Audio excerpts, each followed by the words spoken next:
Ujú. Actualmente, ¿qué cosas viste que tú personalmente tenías que alterar sí o sí para mejorar? ¿Y cuáles son estas cosas que crees que lo hacen? Bueno, pues yo reconozco que he dado muchos tumbos porque entré Ujú. en esto sola, nadie a mi alrededor creía en que cambiando hábitos de vida iba a curar mi síndrome. Vi a lo mejor a 10 ginecólogos, varios endocrinos y no tenía ningún tipo de acompañamiento. Entonces yo lo que hice fue, eh, yo fui a un endocrino y le pedí yo una analítica de sangre en los parámetros que yo quería ver.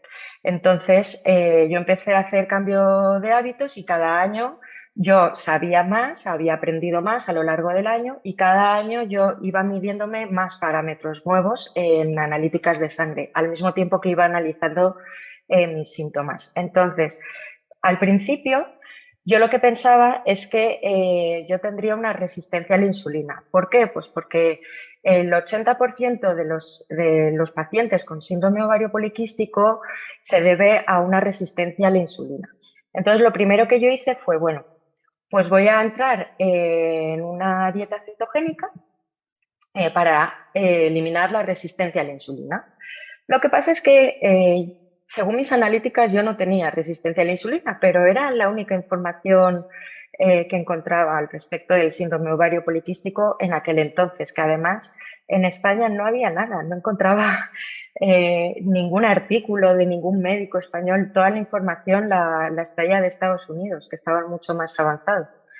Y entonces, un mes antes de dejar los anticonceptivos, yo empecé a cambiar mi alimentación. Lo hice poco a poco, fui reduciendo la cantidad de carbohidratos gradualmente y pasado un mes ya entré bien en cetosis y me quité los anticonceptivos.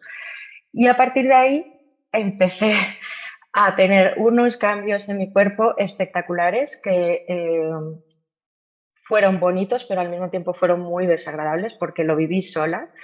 Y claro, tú ten en cuenta que yo hormonalmente era como un hombre y me iba a transformar en una mujer. Entonces, los cambios hormonales que yo sufrí durante meses fueron bastante espectaculares y además no tenía ningún médico que me dijese, tranquila, esto es normal porque te está ocurriendo A o te está ocurriendo B. Era todo nuevo para mí y más de una vez terminé en urgencias asustada porque digo, no sé si esto es normal. Wow. Por ejemplo, eh, pues empecé a tener un manchado rosa. Y claro, si tú buscas esto en internet, te dicen o estás embarazada o tienes cáncer. Hostia. Las dos opciones son muy bonitas. Sí. Entonces, el primer mes que me pasó, que esto me pasó a los 3 meses de hacer los cambios de alimentación, dije, bueno, pues no sé. Pero el siguiente mes que me volvió a pasar, me asusté y me fui a urgencias y efectivamente me mandaron un test de embarazo que dio negativo. Después también sufrí, a los 4 o 5 meses, sufrí sofocos. Me dieron 2 veces solamente, pero uno fue muy desagradable porque me pilló en el aeropuerto en un viaje de trabajo y me subí al avión sudada de arriba abajo, lo pasé muy mal. Wow. La buena noticia es que fue volviendo del viaje de trabajo, entonces luego no me tenía que reunir con nadie. Vale. Y, y bueno, pues lo que fue la transición fue un poco dura. Fueron 6 meses duros, pero al noveno mes se me empezó a regular la regla.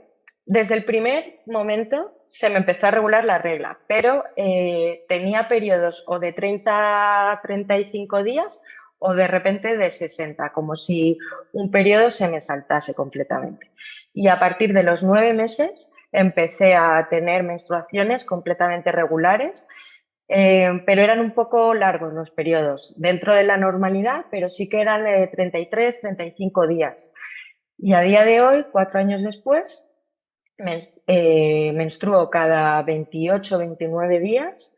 Sé que estoy ovulando, por tanto que estoy fértil, porque además estoy siguiendo el método sintotérmico, que es una forma de poder medir que estás ovulando y de detectar los cambios hormonales en el ciclo mensual. Y, y a día de hoy estoy completamente recuperada, no solo por síntomas, sino porque como yo me he ido haciendo analítica cada año, tengo registrado a nivel ecografía, porque yo tenía también quistes en los ovarios. Entonces tengo ecografías y tengo analíticas de sangre todo año a año y se ve cómo van cambiando mis niveles hormonales, cómo van desapareciendo los quistes, y a día de hoy no tengo quistes y mis analíticas hormonales son completamente normales, como si nunca jamás hubiese tenido el síndrome de ovario poliquístico. El año pasado me salió la analítica muy bien, pero había un parámetro que es una relación de dos hormonas que me salía invertido, que es algo típico del síndrome ovario poliquístico, pero yo pensé, bueno, alguna secuela tendrá que quedar, que se pueda ver ahí que algún día hubo este problema, ¿no? Pero yo, como estoy ovulando, tengo mi regla todos los meses, no le doy ninguna importancia. Pues este año ese parámetro me ha salido correctamente, que era lo único que me faltaba, digamos, para tener una analítica perfecta. Así que en ese sentido estoy muy contenta y no me arrepiento para nada de los cambios que hice, a pesar de que fue muy duro al inicio.